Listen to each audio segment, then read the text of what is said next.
So in this moment, we'll ask again everyone to give attention to your bodies, to where you are sitting, where you are, where we all are together, continuing our journey on the Nile, going back now on our way to Luxor, and just feeling the soft, warm to a little bit cold breeze that's coming in again.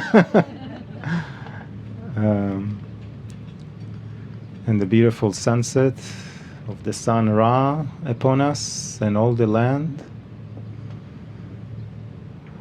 quieting our minds, our circling thoughts, moving our attention, our energy, our focus to our hearts, to our body, allowing ourselves to feel more of our energy, of our emotions, taking slow, nourishing, conscious breath, feeling every cell, every molecule, our nervous system,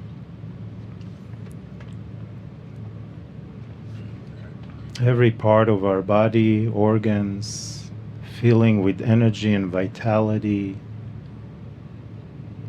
with nourishment that comes from the earth, that comes from the environment around us, that comes from Gaia, that comes from the river, and also from Spirit, from God, from Source,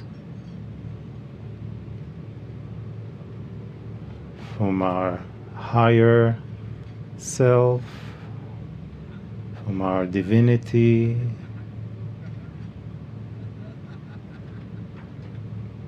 breathing all that in as one energy that is all complementing each other, that all fits beautifully right here, right now, in this moment, in this group energy,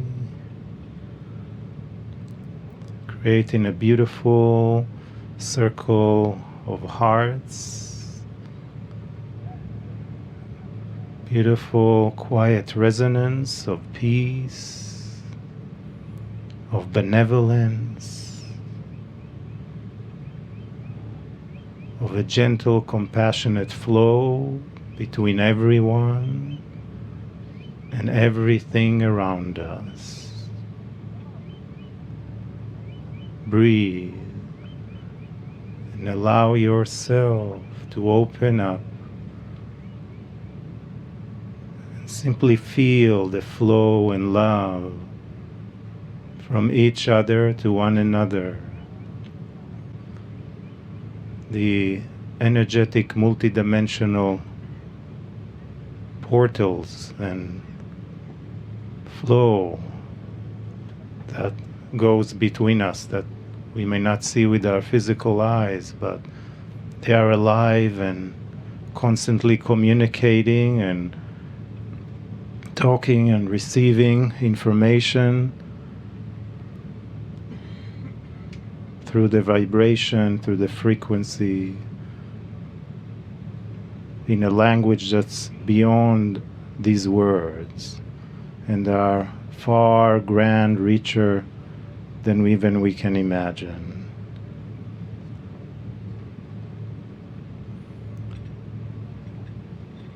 We had a beautiful excursion today through the land of Egypt and the desert, into the most ancient temple yet to be discovered in Egypt, the temple of Abydos, that was built by Seti I, dedicated to the god Osiris.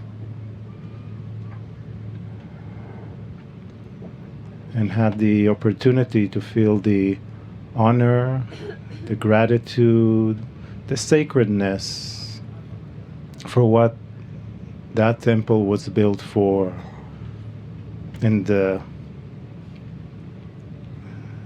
history and the thousands and thousands of years that it held a place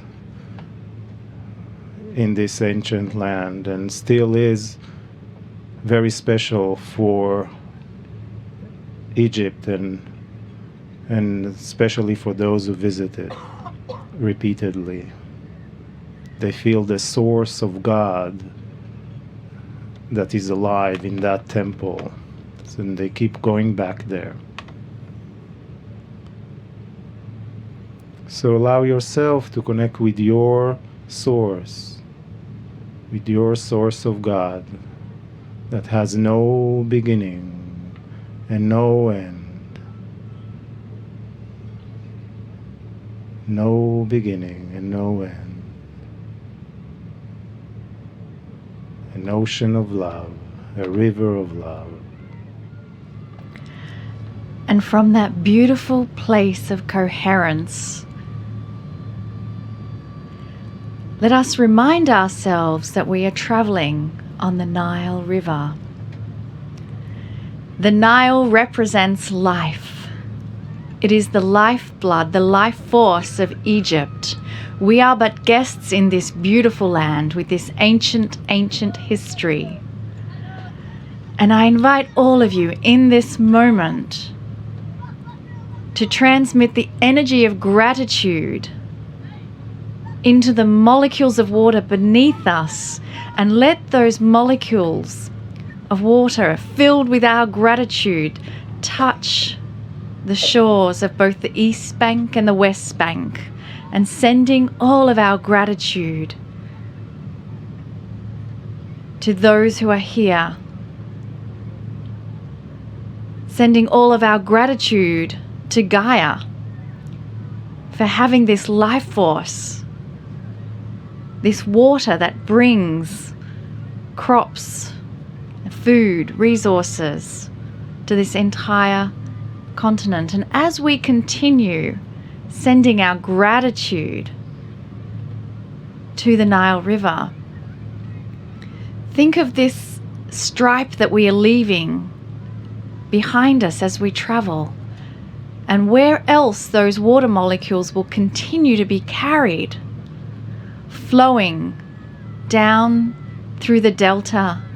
Think of all those other places that our gratitude is being sent to, sending our love and gratitude through the water, which eventually evaporates and goes up into the clouds. And as those clouds form and have rain, those raindrops will be now raining down into another area, still holding that vibration you in this moment are sending of gratitude and thanks and love and benevolence. We are so grateful. Thank you for bringing us this magnificent day, and thank you and bring us more. Greetings, dear ones. I am Kryon of Magnetic Service. Going south today on the Nile, having just visited Abydos. This group finds itself listening yet again in the sun, this time on the deck as the sun sets.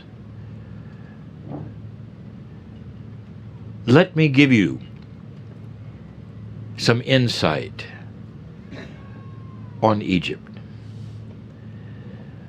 For today, and I waited till now to tell you, there's history before history.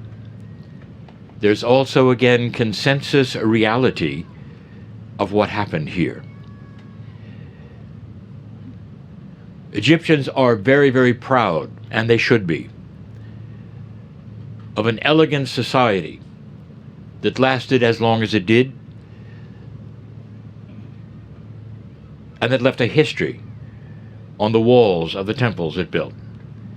Temples so strong that they've lasted for thousands of years. But the consensus reality refuses to believe that perhaps there was history before history here that was also elegant, or perhaps was the precursor of that which is ancient Egypt, even older than Abydos. And there's evidence of that, dear ones, right in back of Abydos. For those of you who went into that back excavation, you saw something that was quite a bit lower than the ground that the temple sits on. That temple had to be uncovered, dear ones, like all the other ones. But then they started digging deeper. On an entire different level that was lower, they named it Osiron. I ask you, isn't it odd that it was so much lower than Abydos? And if you were an architect, what would that tell you when you have stratas of history? They build upon themselves. Sometimes they don't even know they build upon themselves. Cities upon cities. They dig down and find a former city. Take a look at what you saw in your pictures in Osiron. Does it look like the current building techniques of the Egyptians? Or is it simpler? Take a good look. Dear ones, that particular dig represents history before history. But you will not hear an Egyptologist tell you that, because they're very proud that it all started 5,000 years ago. It didn't. There was elegance even before that. They knew about the stars even before that. They mapped things even before that.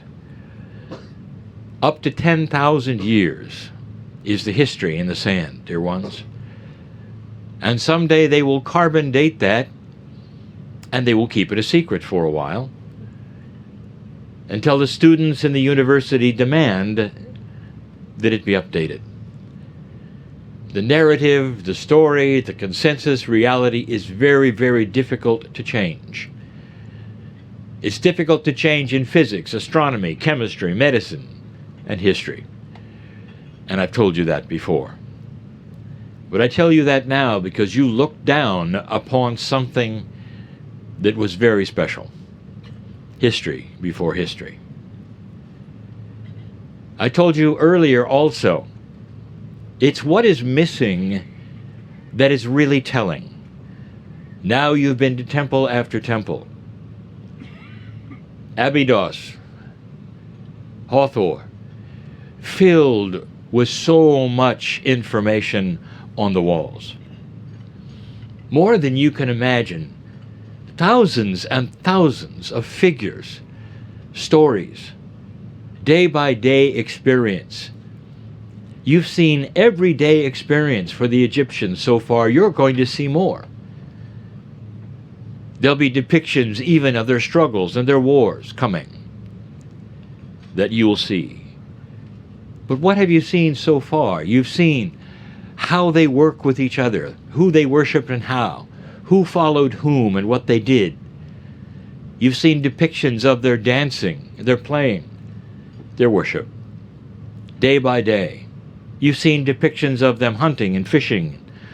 All of those are on the walls. Now here is my question. What are Egyptians, ancient Egyptians, famous for?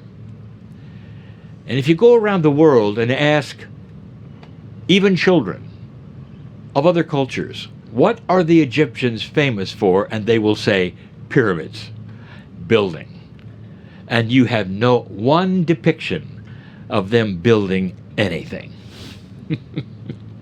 And yet that is the grandest thing you see.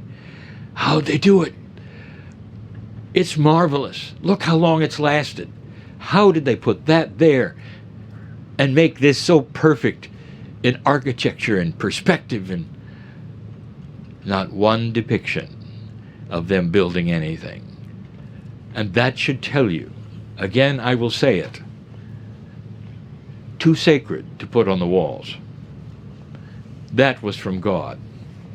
How they did it, the plans, they haven't found any. Not even the architect's tombs have been discovered. Interesting. Let me give you one more before we talk about woe. How many of you have put this together? In the Valley of the Queens, you went into that, which is that beautiful Nefertari tomb. Gorgeous it is. And you saw the work that they have exposed and restored. Beautiful. How long did that take? Years, perhaps. Indeed. All of them took years. And they were underground. Question. How did the carvers see what they were doing? And you'll say, well, they obviously brought in candles of some kind, of light of some kind. Remember, dear ones, they were very aware that smoke, even in the years they built it, would deteriorate everything they were doing, blacken everything, and ruin it. So how did they do it? What light did they use? Now some in modern societies would say, obviously they must have had electricity. They must have had something we don't know about, something very, very technical. Perhaps not. I give you this. What if their elegance of their chemistry and how they blended oils created candles without smoke? Vats of oil that did not smoke. Is it possible? I'll leave that to you. But still, it's one of the mysteries, is it not? They had to have light to do what they did underground without the sun.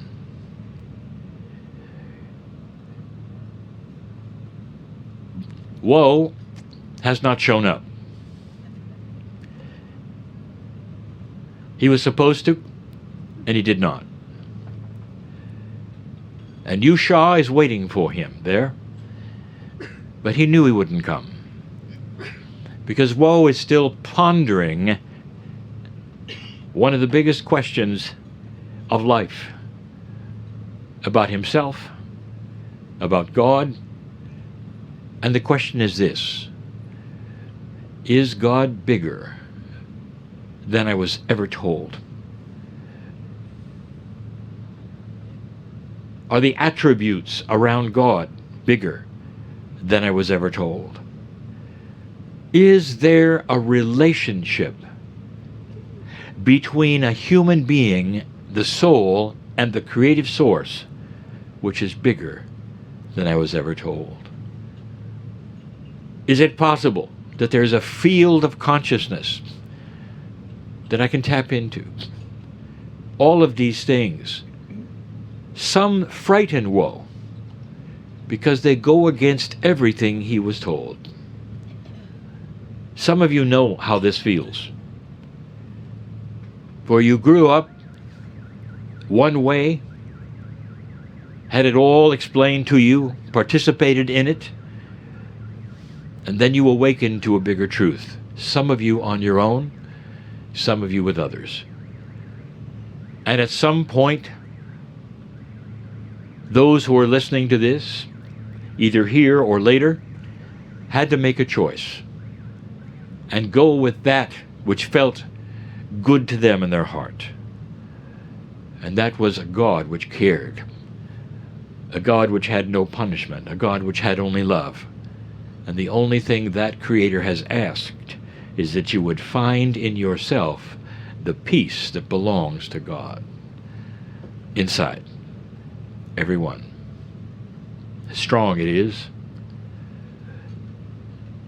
So Yusha is here, dear ones, and Yusha wants to talk to you.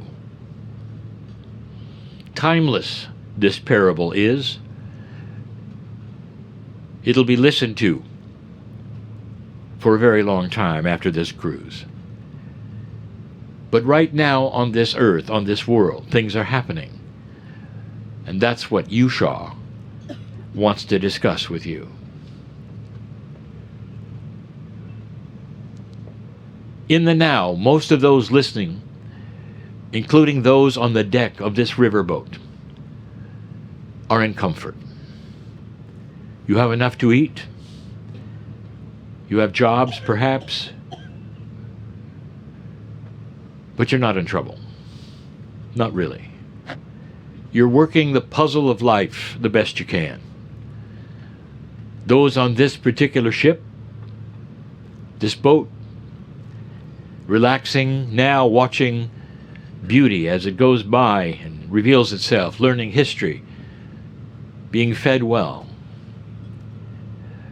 All of you right now who listen to this can do something exceptional. Far away,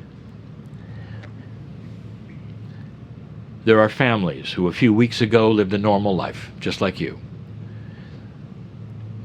They were eating meals, laughing, having children, and then suddenly they were at war. They couldn't believe it. It wasn't something that happens in this day and age. They weren't expecting it. Call it horror if you wish, because it was. And some have gone into that which is despair. Over 3 million have scampered across the border to get away from it, and the rest stayed. They've lost loved ones. They've lost children. It doesn't get worse than that. And here you sit. There is power in consciousness that is light. Power. Consciousness has so much energy to do things you didn't know it could do. And Yusha wants to tell you about that. And here's what he has to say. The field is real, and it is everywhere on the planet. It's like a storehouse of consciousness, and whatever you put into it and on it goes everywhere. But the most sacred thing you can do is put light on the field, because it immediately is seen by those who need it. Have you ever been in trouble, in despair?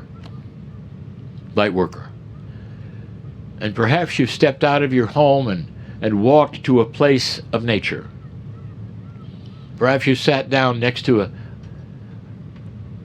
a brook of running water, a tree, a grass, and perhaps you've just been with yourself for a moment. And in that moment, perhaps, just perhaps, there are those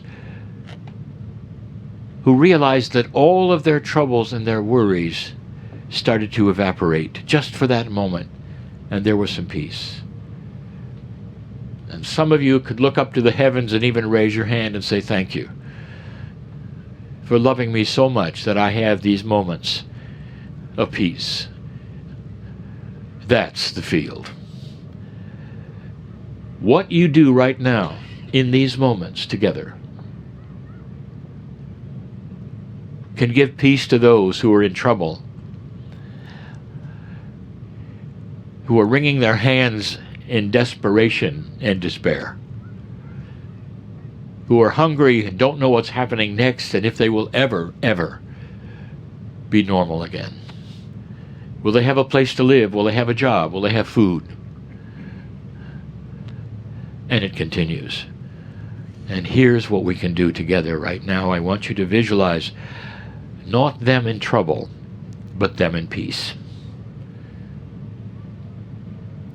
If it's possible for you to conjure up the most peaceful thing you can think about right now, and just breathe in the essence of love and compassion and kindness, and I want you then project it to that which you believe might be the field.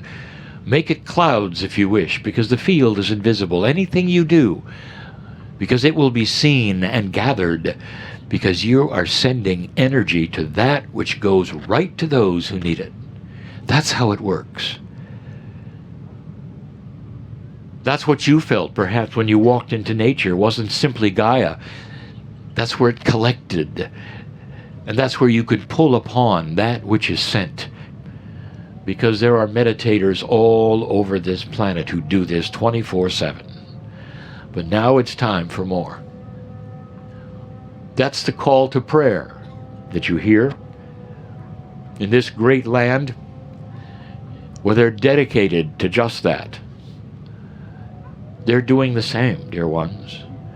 They send the energy into the field for that which they know is the creative source. Right now, I'm asking you, just take a moment and project this to all of those who need you. It's very real.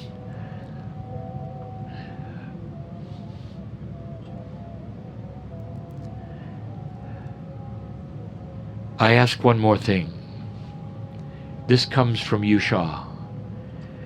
Before you go bed tonight, before you go to bed, I want you to put your feet on the floor and just take a moment or two to do this again. And when you get up in the morning, swing your feet around, put them on the floor. Before you do anything else, take a breath and do it again. And if you like the way this feels, because you are giving and receiving at the same time from the field, if you like the way this feels, perhaps, just perhaps, you might make it into something beautiful that you do morning and night, just for a moment. Your own time where you do nothing but send it to others. That's all you do. This is what your incredible light work awakening has done for you. You have a powerful consciousness because you know God is bigger. You know about the field. You know that reality can be controlled. You know that you can send peace where it's needed. That's what you do. You have been given this moment of beauty and peace for yourself in order to then share it to those on the other side of the planet or close by, wherever you are listening to this right now. Woe will be back, but for now, these are the instructions from this man, this guide, Yusha.